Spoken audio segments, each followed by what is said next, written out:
Hello friends, स्वागत है आपका मेरे यूट्यूब चैनल दीप क्लासेस में, जिसमें हमारा आज का टॉपिक है बिंब और बिंबवाद। हमारा आज का टॉपिक स्टार्ट करने से पहले अगर आप हमारे चैनल पर नए हैं या आपने अभी तक हमारे चैनल को सब्सक्राइब नहीं किया है तो इसे सब्सक्राइब कर लें, जिससे हमारे आने वाले वीडियो के सभी नोटिफिकेशंस आप तक पहुंच सके।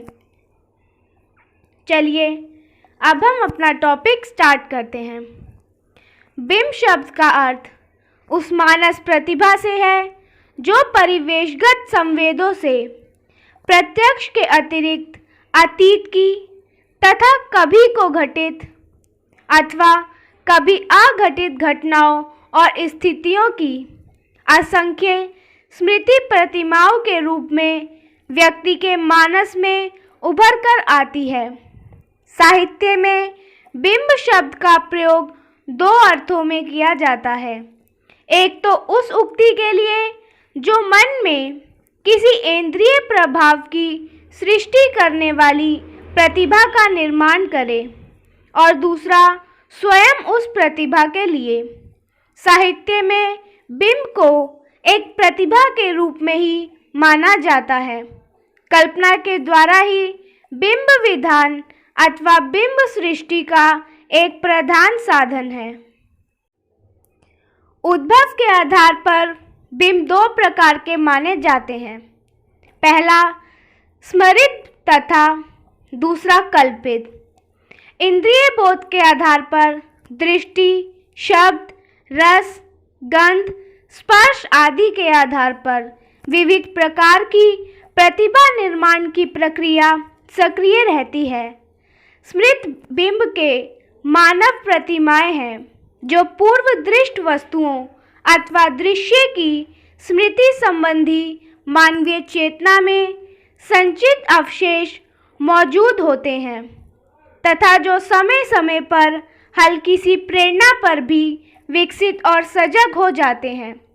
जैसे अपने किसी प्रियजन की याद आते ही दृश्य बिंब के रूप में उसकी आवाज़ आदि की मूर्तियाँ तुरंत मन में जागृत हो जाती हैं। इसके विपरीत स्वरचित तथा कल्पित बिंब अधिक नवीन एवं मौलिक होते हैं। उसके घटक हमारे परिचित होते हैं और उन सब का संयोजन से ये सभी संयोजित होकर चित्र रचना या प्रतिभा निर्माण में सहायक होते हैं। जैसे जूही की कली कविता में कली एक सुंदर फूल एवं सुकोमल है, जो पवन एक भौतिक तत्व। इस प्रकार प्रेमी और प्रेमिका शब्द भी भिन्न संदर्भ में आपस में आकृष्ट और भावाविष्ट युवक और युवती का मानस चित्र बनाने में समर्थ होते हैं।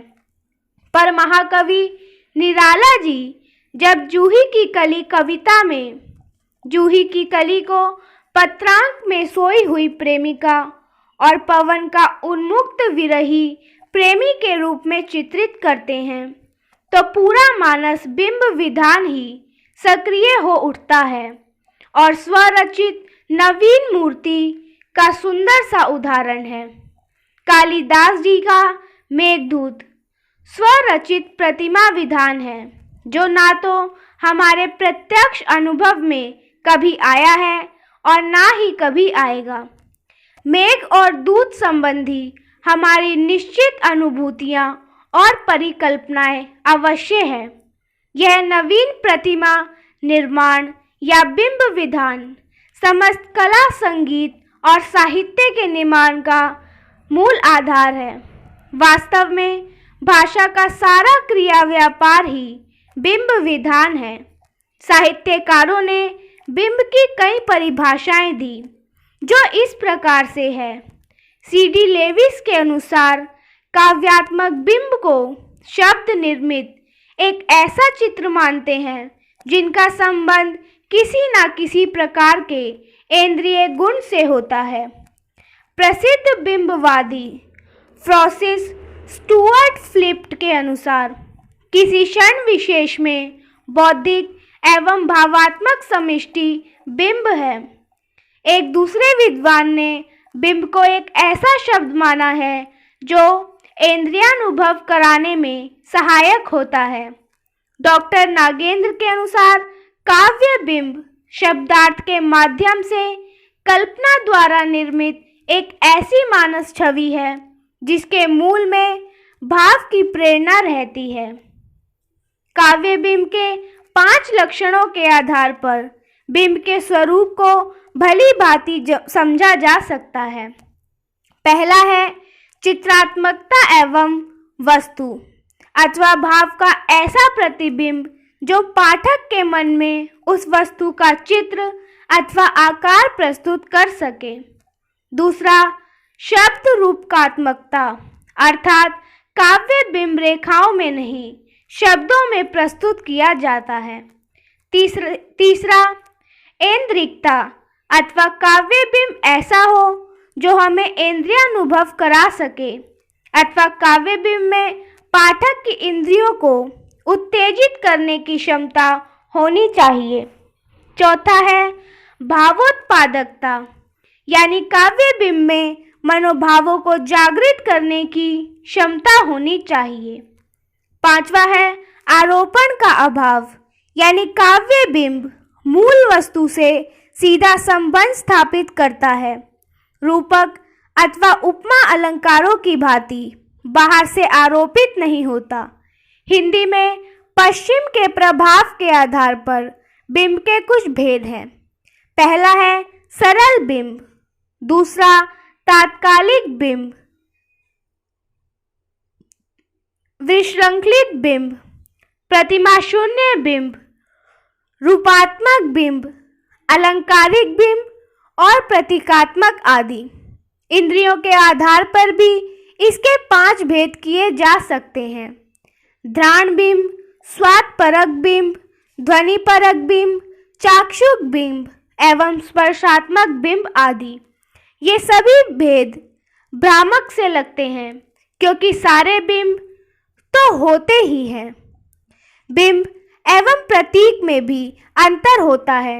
यद्यपि बिंबवादियों ने प्रतीकात्मक बिंब तथा प्रतीकवादियों ने बिंबात्मक प्रतीक के भी भेद किए हैं, सच्चाई तो यह है कि दोनों में बहुत अंतर है।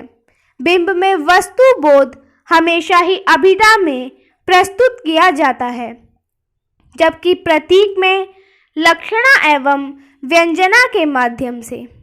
प्रतीक में शब्दों का अर्थ द्विअर्थक होता है, जबकि बिंब में एक एकार्थक। इसके बाद बिंब का प्रधान उद्देश्य एवं प्रधान लक्षण ही चित्रात्मक होता है, जबकि प्रतीकात्मक काव्य में वक्रता की प्रधानता रहती है। अब आते हैं बिंबवाद पर। बिंबवाद कई अन्य कला आंदोलनों के समान एक क्रांतिकारी आंदोलन के रूप में विकसित हुआ। विख्यात अमेरिकी आलोचक जॉन क्रो रेंसस ने अपने निबंध एंटालॉजी ऑफ पोएट्री में वस्तु काव्य और विचार काव्य के भेद के रूप में व्यक्त किया। 19वीं शताब्दी की अंग्रेजी कविता विचारों की दार्शनिकता के कारण अत्यधिक कठिन हो आ रही थी। इसी की प्रतिक्रिया में वस्तु काव्य का उद्भव हुआ, जिसे बाद के रूप में बिंबवाद की संज्ञा प्राप्त हुई। सर्वप्रथम 1909 में टी.ई. ह्यूम ने कला और साहित्य में इस आंदोलन की प्रतिष्ठा की। 1912 में एज़रा पाउंड ने चित्र शैली को आधार मानकर रिपोस्टे की भूमिका में इस रचना को इमेज का नाम दिया। 1913 में फ्रांसीसी स्टुअर्ट फ्लड ने पोएट्री के बिंबवाद के 3 सिद्धांतों की प्रस्तावना रखी। पहला, विषयगत अथवा विषयगत वस्तु का प्रत्यक्ष चित्रण। दूसरा, जो चित्र विधायक ना हो उस शब्द के प्रयोग का बहिष्कार। तीसरा, लयबद्ध संगीत से युक्त शब्द योजना। रोमांटिक काल से वर्तमान यथार्थवादी युग तक के बिंबवादियों को दो भागों में बांटा है। इस संबंध में डॉक्टर जगदीश गुप्ता जी का कहना है कि एक रूप रजरापाउंड और उसके समवर्ती तथा अनुवर्ती लोगों की धारणाओं में प्राप्त है, जिसमें तत्वान्वेषण के साथ वादवादिता के आग्रह की पूरी झलक दिखाई देती है। दूसरा रूप उससे रहित शुद्ध काव्य तत्व के चिंतन का है, जिससे काव्य रचना में निहित वास्तविकता के स्वरूप को सही स्थिति से पहचानने और उद्घाटित करने की ही वृत्ति प्रधान रही है। बिंब के महत्व को स्वीकार करने वाले वादमुख वर्ग का प्रतिनिधि C.T. लेविस है। यह काव्यात्मक बिंब को इन शब्दों में व्यक्ति करते हैं। काव्य बिंब सामान्यतः इंद्रिय संवेदनात्मक शब्द चित्र होता है, जिसकी अंतर्धारा के रूप में कुछ सीमाओं तक रहस्यात्मक संदर्भों में कोई मानवीय संवेग विद्यमान रहता है। उसमें यह संवेग केवल विद्यमान ही नहीं रहता, वह अपने पाठक को भी इस काव्यात्मक संवेग अथवा भावुकता से आप्लावित करता है। वह बिंब की केंद्रीय भूमिका के संदर्भ में ही काव्य के संबंध में विचार करता है।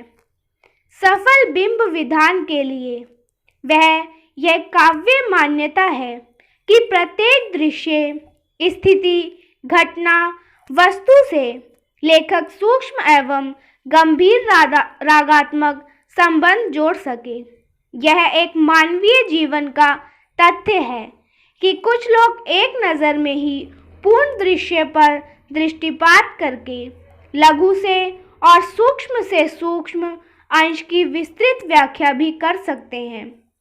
बिंब का लक्ष्य ही दृश्य या अनुभूत वस्तु का प्रत्यक्षीकरण है, जो वस्तु के प्रति रागात्मक सूक्ष्म पर्यवेक्षण क्षमता और उर्वर स्मृति के बिना कभी भी संभव नहीं है।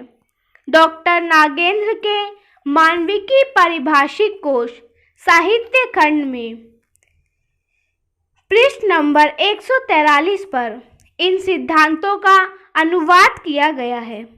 पहला, विषयगत अथवा विषयोगत वस्तु का प्रत्यक्ष चित्रण। दूसरा, जो चित्र विधान ना हो उस शब्द का बहिष्कार। और तीसरा, लय संगीत से युक्त शब्द योजना। इस प्रकार बिंबवाद 1912 से लेकर 1917 के बीच कुछ अंग्रेज एवं अमेरिकी साहित्यकारों की वह साहित्यिक प्रवृत्ति ठहरती है। बिंबवाद एक अत्याग्रह का भी विरोध करता है।